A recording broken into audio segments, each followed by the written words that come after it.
Here we go. Jake and Josh are here to analyze the game they love for the team they love. This is another Dolphins podcast. Here's your host, Jake Mendel and Josh Houtz. Thanks for tuning in to another edition of another Dolphins podcast. The Miami Dolphins stormed back with 14 points in the third quarter, but it was not enough as the Kansas City Chiefs scored 21 points in the first half, walking away, flying home from Germany with a 21-14 win over the Miami Dolphins. Joshua Houtz, there's no beating around the bush here. The Miami Dolphins are entering the bye week with a record of 6-3, and there is a label across this team, and it's simply they're struggling to stop good teams. Yeah, I think the word they're actually using is frauds, right? And I don't know that I'm ready to call them frauds, but it's been quite a day since this loss, and we're going to break it down for you. It wasn't the same offense that we saw, and there were some things that could have went differently, but not what you want to see out of a team that has, got that label of struggling against elite football teams. That's exactly what they did on Sunday. But Jake, I'm happy to be on this podcast with you, man. How have you been doing? How was your weekend other than this game? I mean, let me ask you that first. It didn't help that this game was my tone setter because I was at the casino on Sunday. So it was like, 11:30. I've already had a couple drinks. So that definitely did not help my cause whatsoever. But other than that, fun day at the casino. There's a Krispy Kreme right there. So, I mean, that's the best way to set the tone the next morning, get some donuts. Because other than that, we have Dunkin'. That's it up here. And it's just, it doesn't really do it for you. Those Krispy Kremes just hit differently. But enough about that. Josh, I think the most frustrating, surprising, shocking, unexpected thing about this game is the fact that, I don't know if you heard, but the Dolphins, they flew to Germany on Tuesday. And the Kansas City Chiefs got there on Friday. We spent so much time talking about, that's such a great advantage for the Dolphins. They're doing this team building, yada, yada, yada. Andy Reid just ran in there, took care of business, and flew back home. He wasn't dealing with anything else. No, and I told you, I forget where I saw it. Someone replied on Twitter to somebody and said how sports science kind of said that what the Chiefs were doing was the right way to go about it. So I don't know, man. I thought we'd be in a better position than we were. We wouldn't come out looking so flat. But that first half was just, unlike anything we've seen for many years, especially out of a Mike McDaniel's team. I mean, it was completely unexpected. I should have looked further into this, but doesn't it kind of feel like the Chiefs come out, 7 plays, 75 yards. It takes them 3 minutes to march down the field and score the touchdown. But it kind of feels like that's what the Dolphins defense needs to do, because it seems like a theme that teams kind of have success against the Dolphins with the scripted plays, right? Early in the first half, early in the second half. But man, from the rest of the game on, after that first drive where they scored in just 3 minutes, Miami's defense was absolutely awesome. I know there was a lot of bad in this game, but my God, where's the ceiling on this unit, man? It's just so hard to ignore that because you have Bradley Chubb making play after play, a strip sack, he's deflecting balls. Xavier Howard, having him back there, you just see the difference it makes on the entire team, knowing that you can have someone 30 yards down the field tracking balls. And then it made Kader Kohu look so much more comfortable in the slot. Look at that. Not 3 minutes in this podcast, I'm already ranting about the good stuff in a loss. How about them apples, Josh? How about them apples, man? I mean, you're right, though. How queasy did you get, though, on that first drive? I mean, he came out. I think Mahomes went 4 or 5. You mentioned they drove downfield. 3 plays. The Rashee Rice screen pass for the touchdown. I was immediately reaching for that Pepto bottle after that first drive. But like you said, man, that defense came out then and pretty much, clamped things down. I mean, yes, we're going to talk about some other they scored 14 more points, but that defense looked like a whole different monster. And you mentioned Bradley Chubb, man. 6 sacks on the year, a sack in 4. Each of his last 4 games, 10th quarterback hit of the season, and he has 4 forced fumbles this season, which is tied for first with, guess who? Trent McDuffie, who, knocked that ball out of Tyreek Hill's hands. So Bradley Chubb is an entirely different monster with Vic Fangio, and, you got to credit that secondary, too, like you mentioned, man. When you got X out there clamping down one side, Jalen Ramsey, I mean, I can't wait to dive into it because the way they've matched up against Travis Kelce was just unbelievable. So, yeah, man, hat tip to that defense. You just hope that the offense can come out there and match their level, but it didn't happen this year. It didn't happen today. Yeah, and things didn't go right for the Chiefs all day, but I mean, on that opening drive, dude, it was so scary because they got so many different players involved, and that was the thing. And nothing, absolutely nothing, and let me repeat, nothing is more frustrating than a touchdown being taken off the board just for them to instantly score on the next play just as easily. Have it being, what was the Rashee Rice touchdown, where originally I think it was Justin Watson who was going to score the touchdown on 11-yard reception, came right back out there on 2nd and 10 and did that. Josh, overall, though, very frustrating game, especially when you're held scoreless in 3 or 4 quarters. The Miami Dolphins struggled with some penalties. This was the week. Everyone's coming back healthy. Everything's going to look great. but we saw some real weaknesses on this team. I think they really struggled to get a bunch of different players involved. But where would you want to start this? You want to start defense or offense? I say we start offense. Should we get the negative out of the way? I mean, that's kind of the way I see this. I mean, the offense really laid an egg, and for as much as we heard Tyreek Hill talking, right? Saying I was going to have 12 receptions. Was it 200 yards? I think a couple 200. touchdowns. He said, Uh, you know, direct quote. yeah. He had a drop in the second that would have been a big play from Tua that hit him right in the hands. And then we mentioned Trent McDuffie coming in and knocking that ball out on that screen, which before the half, man, I think they just scored before that. It was 14-0. And then the Dolphins get the ball back. You see a nice promising drive, some completions here and there. And then they throw that screen to Tyreek Hill. He kind of gets, stood up and they tries to keep fighting for it. And then Trent McDuffie just pries that thing out. And then they toss it back and forth like a hot potato and score. And that was when I just felt Joe Philbin queasy. And I was like, man, this just feels like the same damn Dolphins, man. It just because it seems like such an uncharacteristic play from Tyreek Hill, and just to have them do like the rugby flip back and score on it, it's just like everything just went so wrong on that play. Safe to say, is Tyreek's worst game as a member of the Dolphins? What do you have here total? I think it was 8 receptions on 10 targets for 62 yards, but I mean 7.8 yards per reception, not great. The fumble, I mean, there were a couple drops in there. I think both of the balls he didn't catch. One of them was the one where I think it was over his shoulder and it bounced off his fingertips. And I think the second one was on a slant pass where it was slightly behind him and above him. Not the greatest throw, but I mean, you're paying this guy $30 million and nobody's against that. Everybody loves having Tyreek Hill on the Dolphins, but that's why you pay him that much, right? To make plays when the ball's a little, out of his way, when he has to do that little bit of extra. That's why he's the highest paid receiver in the year. So safe to say this is probably his worst game in a Dolphins uniform. Yeah, I think so. And I mean, it's kind of funny. 8 of 10 for 62 yards. I mean, in years past, that was probably like the leading receiver on the Dolphins team. That's Lynn Bowden right there. Yeah, that was it. I mean, but I think what hurts the most is that he kind of almost crumbled in the moment, right? I mean, you know how much this game meant to him. He sat there and said they were going to get this work. He was talking all week. He wanted to go out there and prove that he is, the most dynamic playmaker in football, and he just didn't have his best day. So, Tyreek Hill wants this one back, and that entire offense wants this one back. It looks like Jalen Waddle had a solid day, got banged up right away, Jake. I don't know how scared you were, but they took him off the field. He came back out. They were going to end around with him right away, and, he kind of looked a little bit hesitant, was in and out of line. No, he was in and out of the lineup all day, and, he probably wanted to get out there and, compete and, how much he means to this offense. But you got to give your credit to Cedric Wilson, too, right? Second week, I think he had a touchdown, went up there and caught that thing. So there was some promise at times in that second half, but in that first half, man, it was just all ugly. And we went into half hoping that they'd come out a different team, and they came out, and I think they went 3-and-out immediately after the half. That was probably the most frustrating part because I think we're used to this team knowing that, hey, they have that one spark play coming. There's that one like big Raheem Mostert run, maybe Jalen Waddle will break one. Some really weird trends, man. You mentioned the Cedric Wilson touchdown, which was awesome, but he caught just 1 of 5 targets on the day, which I thought was a little bananas. And targeting Jeff Wilson Jr. 4 times, how do you feel about that? Because I saw, yes, he can catch the football. I think he did have 1 drop, but I also saw someone who couldn't really break away. He doesn't have that speed to escape a linebacker. So if he's going to catch the ball, not only is it going to be contested, best case scenario, it's like that 6-7 yard reception that you're hoping to get 10, 11 yards on third down.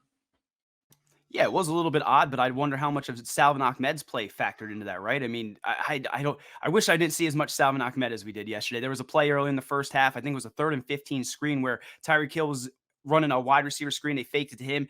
Salvon Ahmed had the entire open field, and he got shoelace tackled. And then, and then I think later in the game, there was some issues there. So I cannot wait to get Devon Achane back. So I wonder how much of Jeff Wilson's, familiarity in this system, how much trust Mike McDaniel has in him. And let's be honest, he brings a different factor. I mean, in some of those, there was one reception he had, I think it was for a 12-yard gain later in the second half, but he just bulldozed through a couple of defenders to get that first down. And that's what you needed in this game. So maybe that's why that played into there. But I don't know why you take the ball to Raheem Mostert's hand, who was just, every time he touched it, it seemed like something good happened.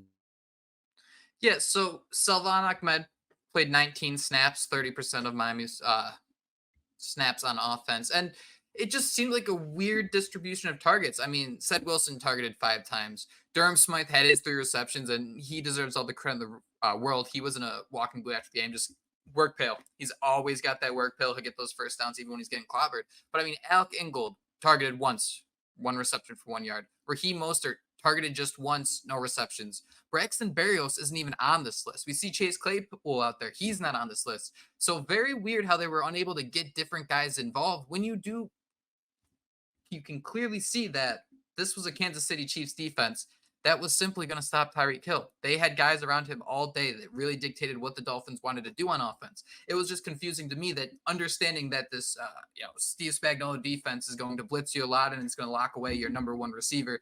You would think that you'd have like a Raheem Mostert, or you'd have more guys just kind of trailing out as emergency routes and different things like that in situations like these, instead of, having Jeff Wilson to be, the Hulk and break through 4 people for a first down. Yeah, I mean, it's definitely not the situation you want going against the defending Super Bowl champs with a better defense this year, right? I mean, we know how respected Steve Spagnuolo is throughout the league. You saw him come out here and kind of shut down Mike McDaniel, and I had people saying we need to see Mike McDaniel step up in these big games, right? I mean, and that kind of hurts a little bit when he goes out there and things just seem disoriented. But at the same time, I mean, it might sound like excuses, but the offensive line, man, in shambles throughout this one. Robert Jones got out. I think he's getting an MRI done Monday, so we'll see how that thing factors out. But I just wanted to see more out of this offense. You're going against a very good defense, yes, but you knew what you needed to bring to the table. You knew you needed to show things that you haven't shown throughout the season, and they just came out there and just did not look like they were ready for Tyreek Hill pretty much getting stymied throughout this game. So I wish he would commit to the run a little bit more. I wish things weren't so disjointed, like I said, with the communication. I mean, we'll talk about it. Dolphins, they came out. They finally scored in the third quarter, Jake. 9:57 into the game. Dolphins drive down in 4 minutes and 47 seconds. L'Jarius Sneed had a defensive hold that kept that drive alive. And then that was that Cedric Wilson touchdown. And then right after that, Jake, sorry, I'm getting sidetracked here. I was getting ready to start talking about the defense, getting all excited, but let's talk about Tua Tagovailoa, Jake, because that is what's on everyone's, that's what's going around Twitter, X. Saw you posting during the game, weren't really pleased with the way he looked in the first half. I mean, let's be honest, this is arguably, we talked about Tyreek Hill, perhaps his worst game. This is Tua Tagovailoa's worst game of the season. Can we say that? I don't think you can. I don't think you're allowed to say that. 34 attempts, 21 completions, 193 yards, 5.7 yards per one touchdown. He was sacked 3 times. I do want to say this. The Dolphins have faced some monster defensive fronts, and it's nice that we're getting to a point where I think Tua doesn't look scared at all. And, you think back to all the injuries last year, and that's what really derailed Miami's season last year. He does not look scared at all. So it's nice to see. I think he's found something that works for him with the jiu-jitsu and just kind of really honing in on just protecting himself in the pocket. So I want to get that out of the way. But it goes back to what we said about Tyreek Hill, right? If you're paying someone, and the Dolphins are a year and a half away from paying Tua $50 million per year. If you're paying someone that much, you have to kind of view them with different glasses on. You got to kind of give them stricter guidelines. So I understand there were times where ball goes off of Tyreek's hands. There's a low snap. There's a snap that goes by him. I don't know. There's some penalties. There are some games that he just can't overcome that stuff. And it happens to every quarterback, and every quarterback has a bad game. And that's all I was trying to acknowledge, is the idea that, hey, we're going to pay this guy $50 million. It's not great that we see this sometimes. Patrick Mahomes literally did it last week against the Denver Broncos. It happens. It's just frustrating that it happens time and time again against the strong opponents in the league. But at the end of the day, it is one game, and we're all sitting here saying 6-3 at the bye. We would have loved that, if we were trying to map things out in August. Yeah, absolutely. And we did see some of the MVP Tua yesterday, right? He was making some of those throws that we've become so familiar with, but you mentioned one to Tyreek Hill that was a little bit behind him. Again, we'll talk about it late in that game, the way that thing all kind of, or do you want to talk about now the way it all kind of fell apart on that last drive there, man? I mean, the miscommunication to Cedric Wilson makes sense. I just don't understand. People were saying that could have been a curl route, a hook route. Why is he putting so much air under that? Unless he saw Ced Wilson running the wrong route and tried to adapt to that, mid throw, and he just threw up that duck. But that was on third down. And then fourth down, something that I got egg all over my face for tweeting out, blaming Connor Williams for that snap. Yes, it was a pretty bad snap. It was off center, but Tua Tagovailoa's got to come up with that, right? In that moment, you see him sensing the pressure. He's kind of almost looks like he's moving to the left side, but that play was doomed from the start. But in the clutch moments, I'm sitting there tweeting, it's Tua time. You see the big 2 runs from Raheem Mostert. Dolphins get downfield. We're feeling really good. 21-14. We're about to score. Let's go. Let's go. And those 2 plays are all it's going to be burned into your memory for these next 2 weeks. And I just can't get over that. I still love Tua Tagovailoa. Still believe he's the guy. Still, I'm going to sit here and, sign that contract. We have not had a better quarterback than Tua Tagovailoa since Dan Marino. This is our dude. But like you said, man, you're going to be paying him that huge contract. And this team, this roster is set up for 2 to 3 years we continue to talk about. You need to win these games now. I know that Mike McDaniel's a little bit inexperienced. I was making excuses, second-year play caller. You're going against Andy Reid in Germany. You're probably shitting bricks, man. He's 40 years old. Imagine you're in Germany going against Super Bowl champs, man. Game on the line. You're play calling for the second time. You got all these other things going on. Your offensive line's falling apart, but you need these guys to step up in these big moments. And unfortunately, they did not do it. And I just hope that, these next 2 weeks they're sitting here. And like I said, those 2 plays are burning your memory. Each of those players has those plays that they have that they wish they would change. Let's stew on that and come back after the bye and play the Raiders team. Let's be honest. We were all sitting here making jokes. We're going to beat the hell out of the Raiders. They look pretty solid on Sunday. So, they played the Giants. Dolphins. Okay. I didn't watch the game. I just saw the score. Tony DeVito? Scoreboard. I was scoreboard watching. Oh, is that? Yeah, okay. All right. So I was scoreboard watching. But they seem like they're sitting there smoking cigars. They seem like they have a new culture. So who knows what? They have nothing to lose. So we don't know what's going to happen there. But the Dolphins, like you said at the beginning of this, man, they're still 6-3. All of us would have sat there at that schedule and said, oh, you're going to lose to the 2 teams in the Super Bowl and you're going to be 6-3 at the bye in first place with the Bills looking up at you. Sign me up. Yeah, no, that's the thing here, and there's gonna be a time where, like, you hit the nail on the head, where this system is set up for Tua to go bananas, right? You have Tyreek, you have Jalen Waddle, but if we're going to keep Tua around, and I'm fairly confident that this team is, there's gonna be games where Noah Gray leads your team with 3 receptions for 34 yards, and you're going to have to make that work. Yes, the Chiefs also got some help from an absolutely awesome defense. I'd say the Dolphins did too. It's just, that's the thing. We admit, like, we need him to be Superman. We're asking him to have unrealistic expectations, but hey, you meet unrealistic expectations. That's how you make $50 million in your life. If that's kind of the trade-off here. I think that's a pretty fair give-off. Yeah, and you can't go around Twitter posting how he's the best quarterback in football, all these stats, and you want to see more out of it, right? You can't just have hollow numbers. You got to go out there and win in these big games. And I think what I just thought about today, and I'm a little bit fearful of it. Hard Knocks is starting, man. All eyes are on us. Hard Knocks is starting. We're getting close.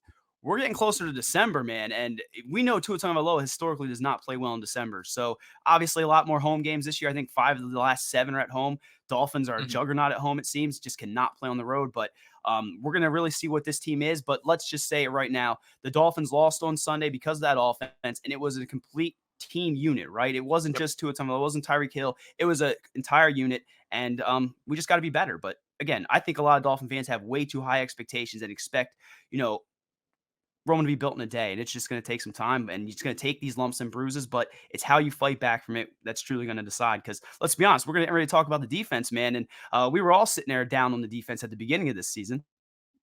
Oh my, man, this defense has turned things around. It's been such a pleasure to watch, but you do start out super queasy, right? You're very fearful of the fact the Chiefs marched down the field in 3 minutes with Sky Moore making catches, with Isaiah Pacheco running through your defense, and then it all completely. I don't know what it is about those scripted plays that the Dolphins struggle with, but outside of those, man, I mean, this was a unit that was just unstoppable. David Long just being at the center was an absolute missile. Him and Javon Holland both being tied with 8 tackles kind of gives you a nice idea of how the Chiefs were kind of forced to go inside, right? You're not going to run to the outside of Jalen Phillips and Bradley Chubb. You're not going to attack deep to the outside against Jalen Ramsey and Xavier Howard. So you're forcing it inside. David Long, Javon Holland, if you need guys to be engaged, those are probably the 2 guys you want around the football all the time. Outside of, I think you said Bradley Chubb leading the league in forced fumbles. That's awesome.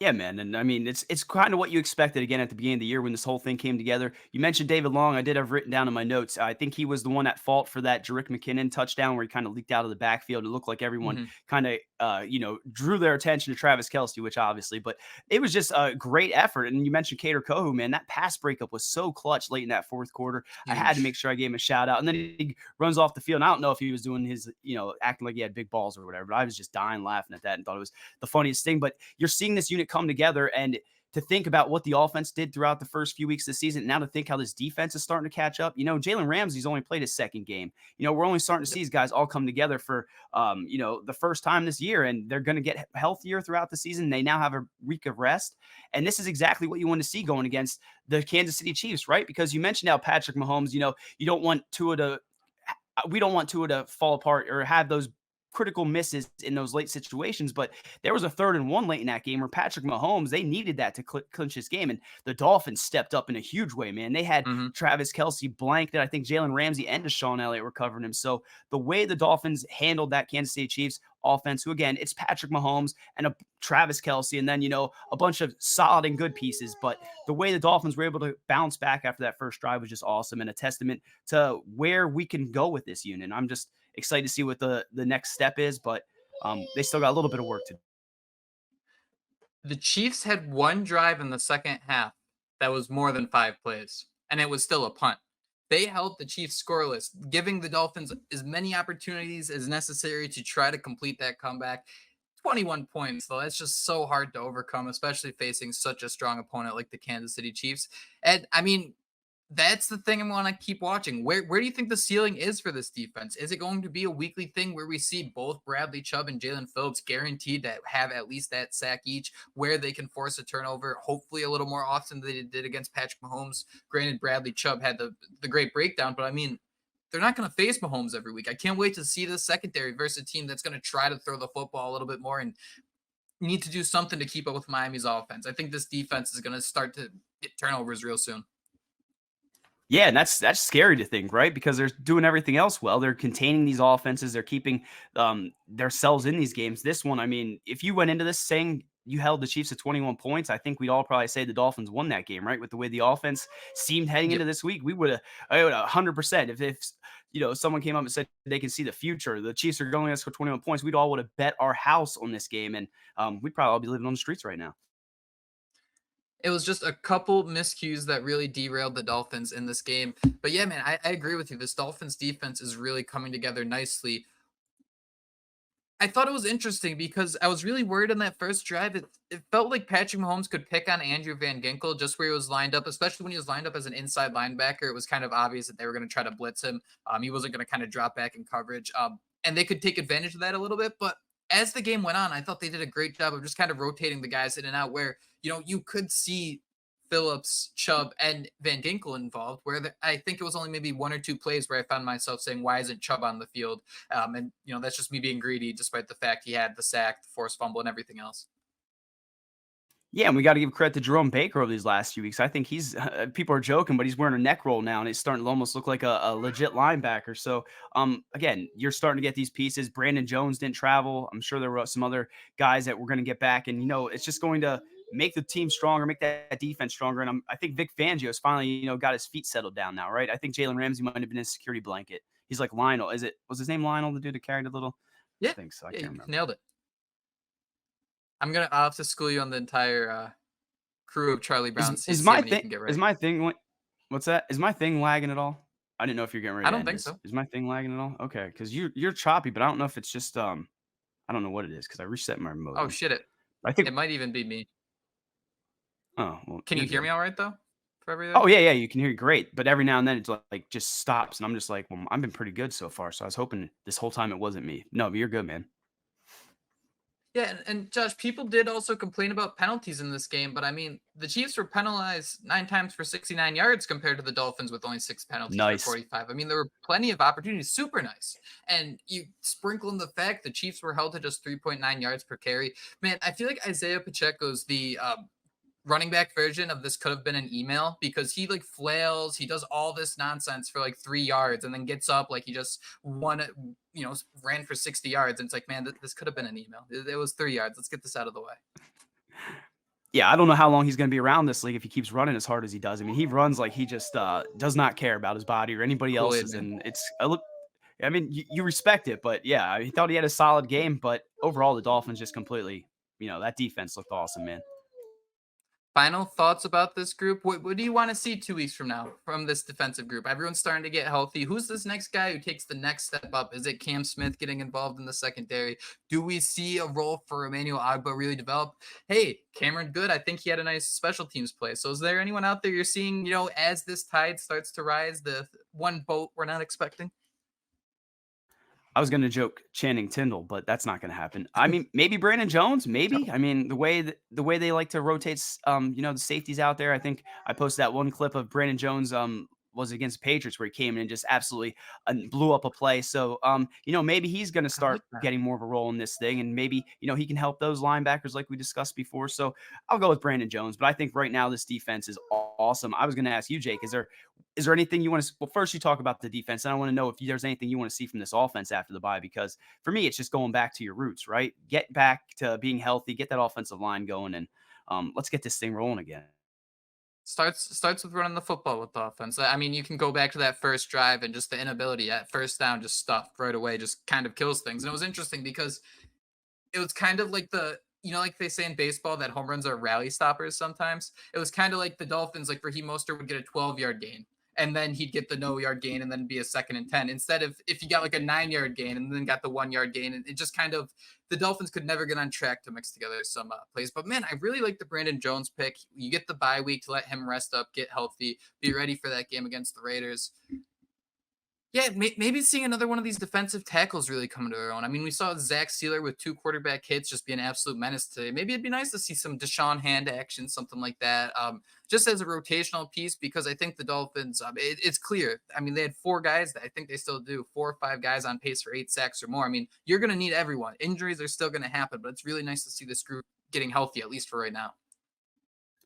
Yeah, and it just dawned on me. I don't even know why it only took me now to think about this, but they released Brandon Peely. I think they have, it's the bye week. Don't these teams sometimes bring in vets to try to maybe plug them in and get them ready for, that Interesting. playoff push? So maybe defensive lines where they look, because we've been talking about that. I mean, everybody's been talking about Dolphins bulking up that defensive line a little bit. So maybe that's something to keep an eye on, maybe offensive line. But what I do know is, despite how bitter we all feel from yesterday, the Dolphins are 6-3 and first in the AFC East. And for now, you are what your record says you are. And despite, going 0-3 against every good team they played, despite being 6-0 against every bad team they played, they're taking care of business. And before the season started, I think, again, we all would have said we would have taken 6-3. And I do believe the Dolphins had one of the toughest schedules at the beginning of the year, right? It's not our fault that all those teams that were listed on their schedule just came out and fell flat this season. So that'll be my last rant. Jake, I just love doing this podcast with you, man. And I think that, we took a step back, but now we're going to take 2 or 3 steps forward, and Dolphin fans should be happy with the way this team's headed.